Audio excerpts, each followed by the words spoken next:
Hey guys, welcome back. I'm Mr. Voltz HD, and today we're going to be covering some more stuff on my Let's Play Voltz. Now today we're going to be looking at the chemical extractor, the nuclear boiler, some uraninite, what we use it for, and how to make Yellowstone, uranium-hexafluoride, which is some liquid, and breeded-uranium and enriched-uranium. So we've got a lot of stuff to get through today, but it's going to be very exciting. So, first things we want to do is to create the chemical extractor. So we're going to need some bronze, some steel, elite circuit, and some centrifuges. So I've got some centrifuges downstairs, so don't you worry about that. We're going to go and get some bronze, some steel. What else was it? I can't remember. We're going to get that. Might need some of these. We need an elite circuit as well. What else do we need? More steel? Yeah, probably more steel. So we'll make some more steel plates. 1, 2, 3. And we'll quickly... Oh, we need some bronze as well, don't we? There we go. So now we're going to quickly make the chemical extractor. Can't remember how to do it. There we go. So we need steel plates like so. Centrifuges on each side. Bronze in each of the corners. And then, last but not least, the elite circuit in the middle. There we go. There's our chemical extractor. So, the chemical extractor. We'll go upstairs quickly. Now you might have saw in my components chest we've got a lot of water buckets. That is because we will need them for this chemical extractor. Now I also was testing around with this missile coordinator. Don't actually know what it does yet. It's supposed to like read coordinates of where a missile is and then send it to a launcher, but it's quite weird. I don't know why it doesn't work properly, but oh well. So we've got our chemical extractor. It should be powered now. It needs 120 volts. Now we've only got... Well, we've got 240 there, so we're not going to be able to use that energy cube just yet. So we're going to go downstairs, get my elite, an elite one. There we go. And let's go upstairs again. And we'll put it over here, maybe. Yeah, there we go. We'll put it there. Put an elite battery inside it. Get some wiring coming out, like so. Okay, so now we're going to need a lot of water. And we're also going to need some uraninite. So I'm going to get a bunch of this uraninite. Let's go downstairs, get some water. I got lots of water. A lot. Look at all this. Just, you know, we'll need it, probably. I hope. Suppose it was a waste of time, but oh well. It's worth it. Now we're going to go and stick this in our chemical extractor. So we'll put the water in this left-hand column. Like so. There we go, now it's filled, and we're going to put the uraninite in there, and that's it. That's all you need to do. Now this uraninite is going to be creating Yellowstone, and now the next thing I'm going to be doing is showing you what Yellowstone is used for. Now look at that, that's pretty awesome, and it like spins around. I think it will get faster eventually. Oh, I think it already is. And that will make us one piece of Yellowstone.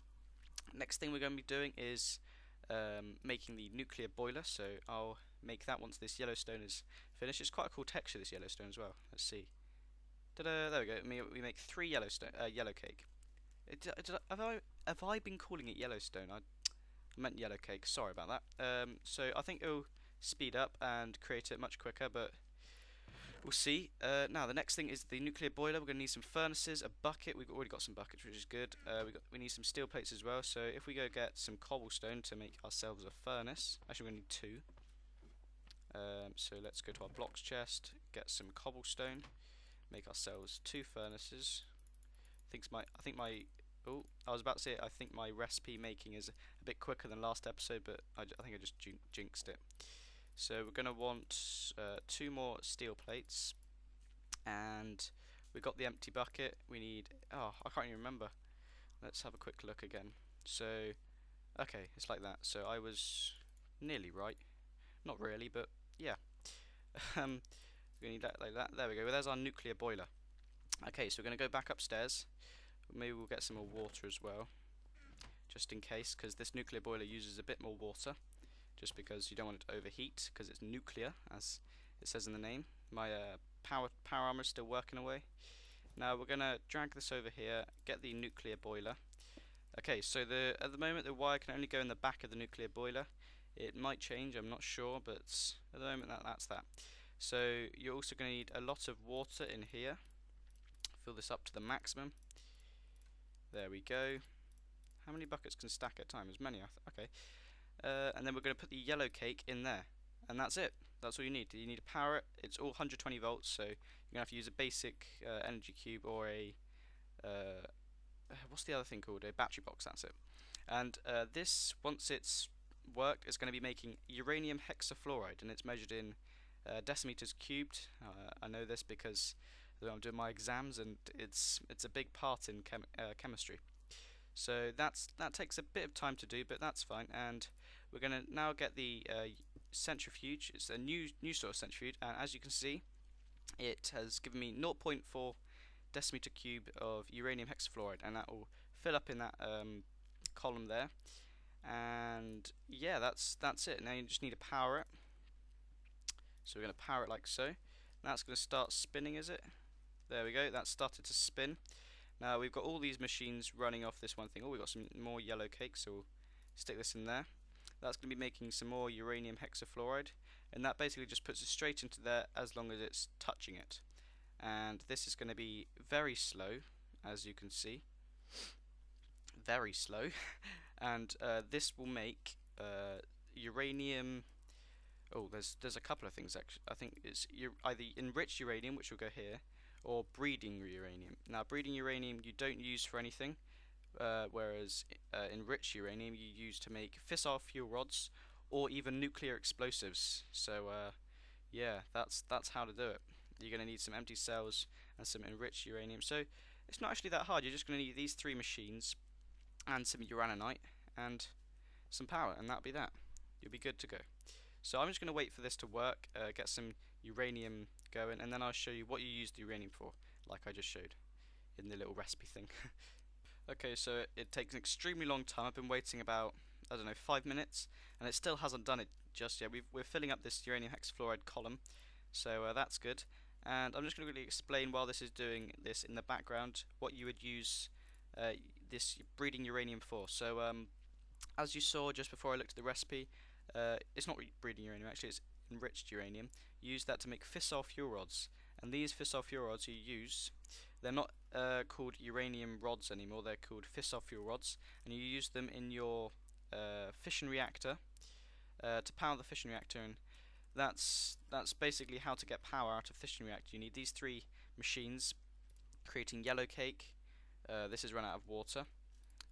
This is nearly run out of water, but not just yet. And then a centrifuge. And yeah, that's basically it. You need quite a lot of enriched uranium as well. You need 3. So there's the odd chance you won't get enriched uranium as well. You might get a breeder-uranium, and that you can't use for anything. So, well, anything that I know just yet.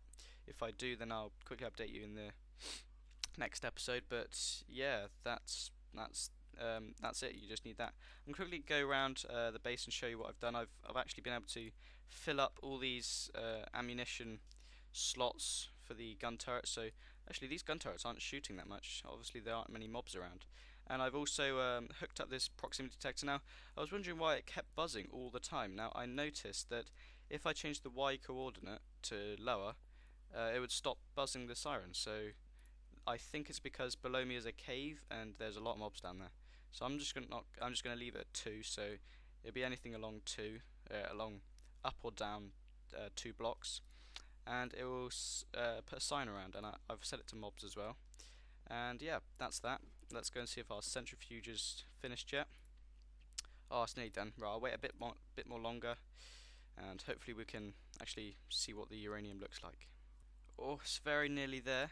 I'm just going to watch to see how much uranium hexafluoride it uses to make a piece of uranium.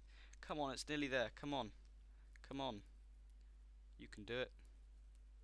I don't think I can. Come on. Ah, it takes even longer. Come on. That tiny bit. Is there any point? So I'm going to estimate. I'm going to say this is going to use about I would say 0.3 decimeter cube of uranium hexafluoride, but that's just a guess. Come on. Come on. Nearly done. Come on. There we are. What? Are you joking? Okay, we're going to have to wait even longer because it's full. Come on. It's full. So it's at 3.6. We just need to remember that. Come on. 3.6. Really? There we go. So it's used up 0.2, and we've been unlucky. We've made breeding uranium. So that's not even what we wanted. We wanted enriched uranium. So I'm going to wait even longer. It uses 0.2 decimeter cubed of uranium-hexafluoride per uranium. So I'm just going to wait for a bit longer, hopefully get 3 enriched uranium, and I'll show you how to create the fissile-fuel-rods. It's very basic, but I'm going to do it anyway. So I'll be back once I've got some more uranium. Okay, so I've been topping up each of the machines a lot, and I've managed to get 2 breeding uranium and 3 enriched uranium, which is an achievement. So I've also got some empty cells here. So basically this is to make 1 fissile fuel rod. A lot of hard work to get 1 stupid fissile fuel rod. And that's going to last quite a long time in the fission reactor and produce you quite a lot of power. So yeah, power's not really mattered to me because I'm just using infinite batteries just for the purpose of showing you guys some of the awesome things in Voltz. But that's that. We've got our fissile fuel rod using these 3 machines: the chemical extractor, the nuclear boiler, and the centrifuge. So thanks for watching. I've been Mr. Voltz HD. Please like and subscribe if you enjoyed the episode, and I'll see you guys in the next episode. Goodbye.